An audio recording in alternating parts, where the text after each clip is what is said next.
I recorded this for Instagram and thought I would share it here on YouTube. Please forgive the vertical format. I've tried to amend it, but the information is good.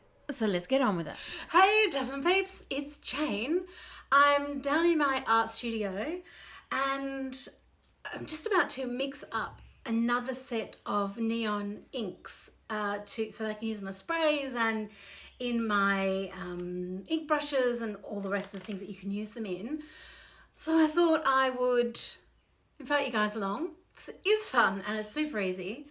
I'm going to just pull you off the stand there, fling you around, like so. What I've got to use for my pigment is so I've just bought this. This is one of my little cute cubes. And I've got a whole bunch of ink brushes, which I'm going to fill.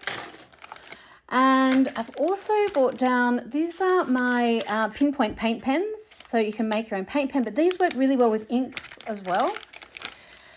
And what else have we got in here? We've got our weapons of mass creation, the WMC neon pigments. Gorgeous. So this is Bikini Atoll. We have Particle Collider, because these are all high impact colours.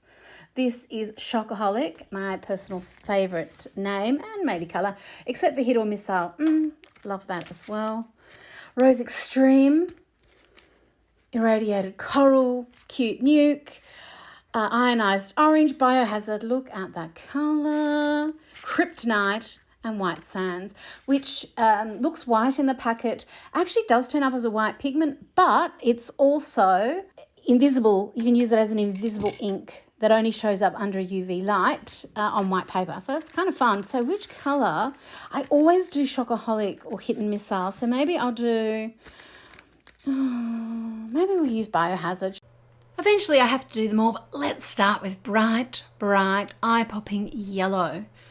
I'm going to need something to mix the ink up in, and I'm using one of my little mixing bottles, and I'm just showing you this for fun. Why not decorate it with washi tape? You're going to have to label it anyway. And quick little shout out to my washi tower. I've just trimmed it a little bit with scissors, that piece of washi, pop it on the bottle. Lovely. And we want to get the pigment into our bottle. So we can use the treasure measure and maybe a little funnel. I'll show you that in a second. Or what about using the spatula from my mini mixer set? The mini mixer palette is a hand-sized clear palette you can mix inks and paint on, and as part of the set is this really handy little spatula. So I'm just lifting out my beautiful pigment. Or I can use the treasure measure. So there's a 3 gram side and a 1 gram side. 1 gram of this pigment is going to be plenty to make a mister spray to fill one of the ink brushes or the DIY pinpoint paint pen, or all the multitudes of other lovely things that we can make. And we need to add a lovely little ingredient called gum arabic. This is a really important ingredient in watercolors. It makes them water soluble and will keep that beautiful fine pigment powder glued to your page. And you can change the ratio, but usually half the amount of gum arabic to pigment works really well for the neon inks. The next ingredient is water. I use distilled water. This is what you put in an iron. It's just water that doesn't have chlorine and other chemicals in it. I keep a little stash of distilled water in a jar on my art table, and I'm using my palette pipette just to fill it. No more than 2/3 because I need to be able to mix the ingredients and they need a little bit of room to move. And one little final optional ingredient is something that's anti-molding, so you don't get any mold growing in the ink. I like to use clove oil. This is one that I get in Australia, but you can actually put a whole clove in there. I've also heard of people using lavender oil. Anything that has anti-molding properties will probably work, but you can test that. And look, I put a skerrick. That's the technical term, a skerrick. I put a wooden skewer in and just let a couple of teeny tiny drops go in. This is a powerful clove oil. I don't need much. Then I pop the lid back on my mixing bottle and I can give it a little shake. And I can also put in a little mixing ball in here as well, because the pigments will settle, and then each time I want to use them, I will need to give them a little stir. And the mixing ball just helps that process. It just makes everything a bit quicker so that I can get to creating. And there we are, we're ready to rock and roll. I am just squirting out some of the ink onto my paper so I can test it, because if it's not strong enough, I can always add more pigment to it. Or if it's too intense, I could add more water to it. And if you've noticed, I have my journal open in the background. I always do all of my ink filling and watercolor making on a journal, because if I drop anything, I'm using it. So I'm going to make I've spilt some of my neon pigment powder there, my weapon of mass creation, and I've added a little bit of matte medium, and this will convert that into a neon acrylic paint. Isn't that lovely? So I'm just spreading that all about. Who knows what I'm going to use a neon yellow background for, but this will have the properties of acrylic paint because it's going to be permanent. It's not going to lift again with water. Where I've used my mixture, my ink, that's going to be water soluble and going to mix with other colors. Which leads me to the point of how much you learn about your art supplies, about pigments, which are the basis of all art supplies, and how much you learn about all these things in making your own inks and watercolor. Now, this is a little UV light that is part of my collection called the Rise and Shine, and it's in real life it looks so different, but I'm trying to show you that how fluorescent it is, and it's so much fun having that extra element of surprise in a journal, in your art, especially like if you're creating with a younger person or maybe someone who's new to art, and this is just an extra element, giving them a UV light, making things pop out, and it's a lot of fun. Okay, these are the Pinpoint paint pens, and I'm going to make my own marker. So the Pinpoint paint pens come with all the components. I've got the mixing ball that I've put in there. Now I need to put my ink, which I've already mixed up.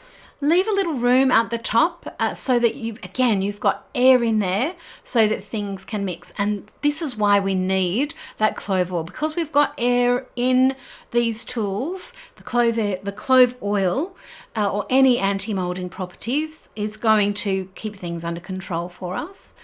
And then I've put the different barrel in, the nib, the holder, all of those components come with the little pen set. Just pump it, get that ink to flow, and then we're drawing little fine lines with neon. Yum. Let's get even more delicious with something that I prepared earlier. I've got Rose Extreme here, and I've already made up the ink, and I've put it in one of my ink brushes. I've given it a little squeeze so I get some little dots, and then I'm just painting and carrying on with this gorgeous color. And let's squiggle, swiggle, swiggle, a little bit of a profile, and just have some fun creating lines and being silly on paper, basically.